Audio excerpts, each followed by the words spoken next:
I stepped outside to grab a package. Two guns pressed against my head. My pregnant wife was still inside. They forced me back into the house. They told us to turn off the TV. The remote was nowhere to be found. That set them off.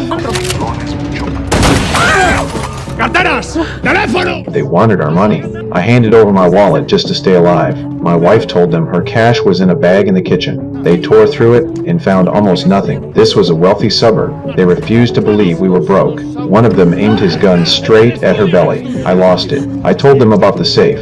They dragged me to the study and made me open it. Inside was a certificate of deposit worth $250,000. They wanted me to cash it out, but it was Friday. The bank was already closed. They asked where the alarm and panic buttons were. Then they cut all the connections. They asked if anyone was coming over this weekend. We said no. Right then, someone knocked on the door. It was our food delivery. I couldn't call for help. A gun was aimed at my head the whole time. I watched the delivery guy walk away. They locked us in the basement. Said they'd leave once they got the money on Monday. The door slammed shut. My wife suddenly remembered something. She had a baby monitor on her. We heard movement through the monitor. They planned to end us after getting the money on Monday. My wife panicked and wanted to run. I stopped her. They didn't know we had the monitor. We were safe for now. I remembered there was a spare key to the basement, but we had no way to get it. One of the robbers walked in with pizza. I lied and told him I had a plan to make him money. Tried to convince him to let us go. He didn't care. He only wanted the $250. The door closed again. I told my wife to eat something.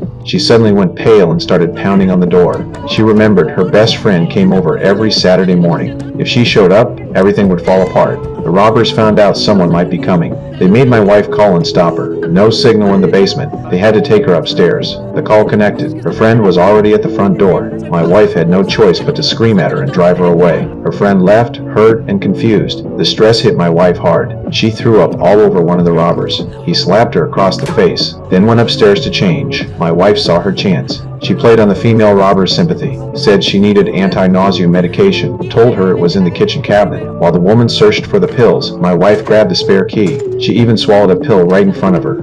Then they locked her back in the basement. I saw the key. My heart raced. My car keys were in the study. If I got them, we could escape. I used the spare key to slip out quietly. My wife headed to the garage to wait for me. I crept to the first floor. The robbers were in the kitchen. I slipped into the study unnoticed. They didn't see a thing. I grabbed the car keys. I rushed to the garage, started the engine, floored it with my wife beside me.